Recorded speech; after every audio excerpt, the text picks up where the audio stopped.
JTN news SCO Javed Usman Bijrani ऐं JTN news 7 पारां सिंध जे मशहूर शाइर उस्ताद रहीम बख्श चाचड़ सां रिहाण रचाई वई।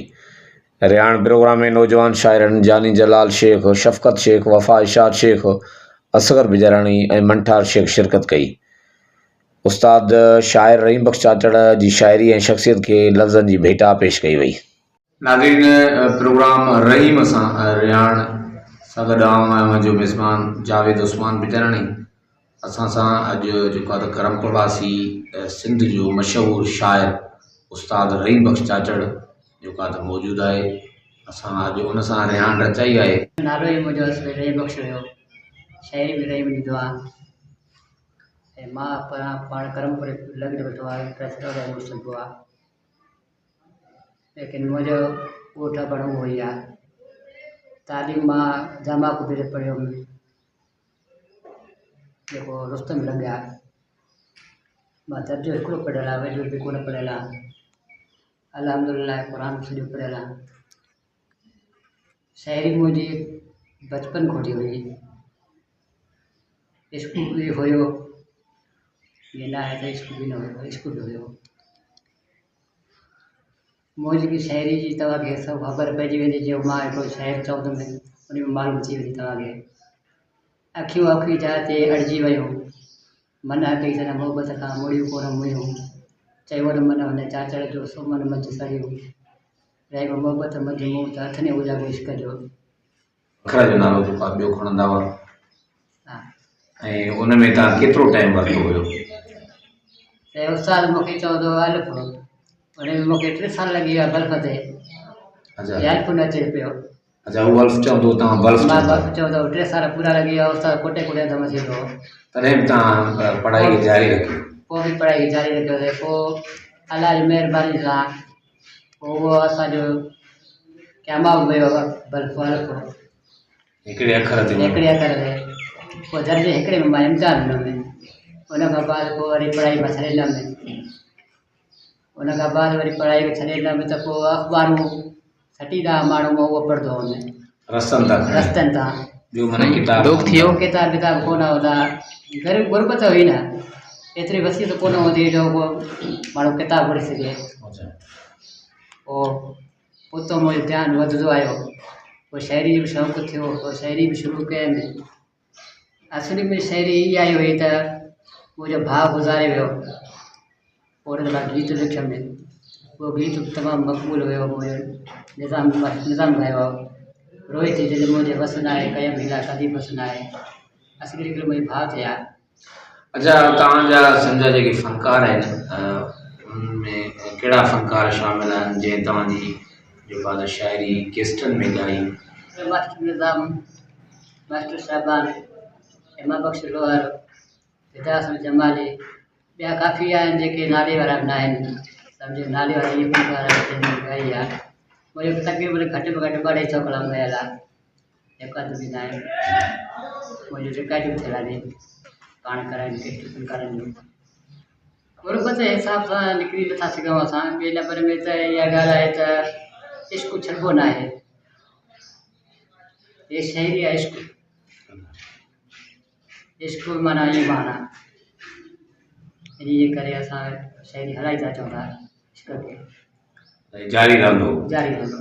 अच्छा, को सुठो तव्हांजो को गज़ल, को चौसिठो जेको तव्हांजे हिन वक़्तु दिलि ते तरी आयो हुजे? अहिड़ा हाल फ़िलहाल त कान्हे को, बाक़ी मां तव्हांखे हिकिड़ो गीत ॿुधायां थो जेके माहौल जे हिसाब सां। अच्छा, सम्झे उहो मां गीत पेश कयां।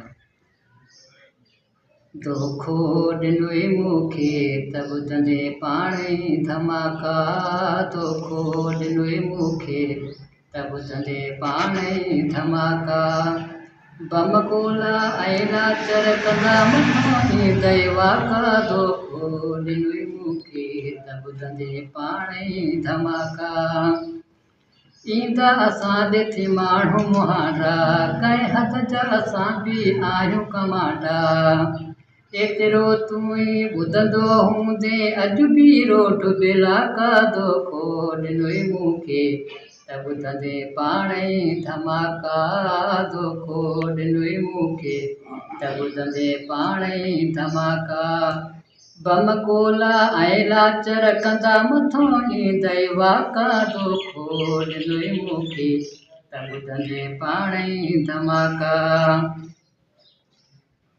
रहीम चाचड़ो नाहे अकेलो साथन साईं भरियल अबेलो रहीम चाचड़ो नाहे अकेलो साथन साईं भरियल अबेलो कूड़ त नाहे किरोड़नि जा हणंदा आहियूं छा खाधो खो ॾिनई मूंखे त ॿुधंदे पाण ई धमाका दोखो ॾिनई मूंखे त ॿुधंदे पाण ई धमाका बम गोला ऐं लाचर कंदा मथां ईंदई वाका दोखो ॾिनई मूंखे त ॿुधंदे पाण ई धमाका असां बि त पायो दरवा सारो मुल्क सॼे में आहे नारो असां बि त पायो दरवा सारो मुल्क सॼे में आहे नारो मौला जाणे मुल्कनि में हलंदी असांजी हाका दोखो ॾिनई मूंखे त ॿुधंदे पाण ई धमाका दोखो ॾिनई मूंखे त ॿुधंदे पाण ई धमाका बम गोला ऐं लाचर कंदा मथां ईंदई वाका दोखो ॾिनई मूंखे त ॿुधंदे पाण ई धमाका इन वक़्तु असां सां जेको आहे करमपुर शहर जा ॿिया बि शाइर मौजूदु आहिनि उस्ताद रहीम सां हरियाण प्रोग्राम में असां उस्ताद रहीम जी शख़्सियत जे बारे में उन्हनि शाइरनि सां बि गुफ़्तगू कंदासीं त उन्हनि उस्ताद रहीम चाचड़ खे बहिसियत शाइर कीअं ॾिठो ऐं उन्हनि जी शाइरी खे कीअं ॾिसनि था सभ खां पहिरियां मां ॻाल्हि कंदुसि असांजे शहर जो नौजवान शाइर आहे जानी जलाल शेख उनकी शायरी कावश अख़बार समेत काफ़ी रिसालनि में जेको आहे छपिजे थी ऐं मां हुन सां ॻाल्हि ॿोल कंदुसि ॿी शायरी कई आहे उन शख़्सियत खे तव्हां कीअं ॾिसो था उस्ताद रहीम चाचड़ तमामु हिकिड़ो बहितरीनु इंसानु आहे ऐं तक़रीबन 2012 में उस्ताद रहीम सां मुंहिंजी मुलाक़ात थी सो बि करमपुर पंहिंजी सिटी में ऐं सो बि प्रेस क्लब थी छो जॾहिं मां प्रेस क्लब ते कमु कंदो हुउसि तॾहिं उन टाइम उस्ताद रहीम सां मुलाक़ात थी ऐं तमामु उस्ताद रहीम जा तमामु बहितरीनु ॻायल आहिनि ऐं मूंखे बि उन टाइमनि में माना शुरूआत में साईं रहीम चयो त बाबा तव्हां बि कलाम ॻाल्हायो पंहिंजा असां बि शुरू थी वियासीं पंहिंजा कलाम ॻाल्हाइण माशाअल्लाह उस्ताद रहीम जेको आहे त तमामु बहितरीनु शाइर बि आहे ऐं केसटी साहब सां तमामु बहितरीनु मशहूरु बि आहे ऐं नाले वारनि साईं जे नाले वारनि फनकारनि शाइरी ॻाई आहे इमाम बलोच ऐं शाबान चाचड़ ऐं फिदा हुसैन जमाली ऐं निज़ाम जी रहीम चाचड़ तमामु सुठो शाइर ऐं शाइर सां सुठो दोस्त बि आहे असांजो रहीम चाचड़ सां गॾु मास्टर मौज अली करमपुर जो बि सुठो शाइर हो हुन सां बि असांजी दोस्ती हुई रहीम सां बि दोस्ती तक़रीबन 1997-98 में हिन सां असांजी मुलाक़ात थी दो दौर जो शाइर आहे असां खां अञा अॻे पुख़्तो शाइर आहे लफ़्ज़ लिखणी तमामु बहितरीनु अथसि केसटी दुनिया में तमामु नालो आहे भाऊ जो सभ खां पहिरियां बिस्मिल्लाह रहमान रहीम जिए सिंध जिए लतीफ़ जी धरती ॾिठो वञे त असांजे करमपुर में तमामु बहितरीनु शाइर रहनि था उन खां पहिरियां जीअं तव्हां सुवालु कयो त रहीम चाचड़ पंहिंजे वटि पाण इंशाअल्लाह तमामु सुठो दोस्त आहे शाइर आहे ऐं करमपुर में ॿिया बि काफ़ी सारा शाइर रहनि था जेका रहीम चाचड़ जी शाइरी ऐं उन जा लफ़्ज़ उन जो अंदाज़ जंहिंजो कुझु बयानु नथा करे सघूं ऐं उन जा काफ़ी फनकारनि कलाम ॻाया आहिनि तमामु मक़बूल रहिया आहिनि जी तमामु बहितरीनु शाइर आहे अल्लाह से उन जी हयाती ॾे जी अल्हम्दुलिल्लाह जीअं त असां नंढा हुआसीं हुननि जा कलाम ॿुधंदा हुआसीं पोइ असांखे बि वरी शौक़ु जाॻी पियो हुननि जी शाइरी ॿुधंदे ॾिसंदे पोइ असां बि लिखंदा हुआसीं भाऊ जो नालो बि भलो आहे वॾी ॻाल्हि इहा आहे जो गुरबत में टाइम कढी करे पंहिंजो शौक़ु बि पूरो था कनि घरनि जा मसइला सुंदा साझा बि इहा बि बहितरीनु ॻाल्हि आहे असांखे सपोर्ट खपे उन्हनि जी वॾा शाइर आहिनि असां बि उन्हनि जा हिकिड़ा नंढा आर्टिस्ट पोयों गॾु सिखण वारा अल्हम्दुलिल्लाह भलो कमु थी वेंदो। असां पूरी सॼी टीम गॾु जीअं त ॿुधायूं भाऊ रहीम जे लाइ सभिनी दोस्तनि त फलाणे ॻाया त फलाणे ॻाया त नाले वारा फनकार अहिड़े करे की असांखे सुञाणींदा ऐं असां पाण बि शायदि चवंदा आहियूं की अलाह शायदि पंहिंजे नाले सां सम्झी चवंदा आहियूं। अल्हम्दुलिल्लाह रहीम चाचर असांजे ज़िले कशमोर न यानी सॼी सिंध जो हिकु वॾो नाम आहे। उस्ताद रहीम चाचर खे तक़रीबन में असां जीअं शाइर जी दुनिया में आया आहियूं असां ॿुधंदा अचूं था।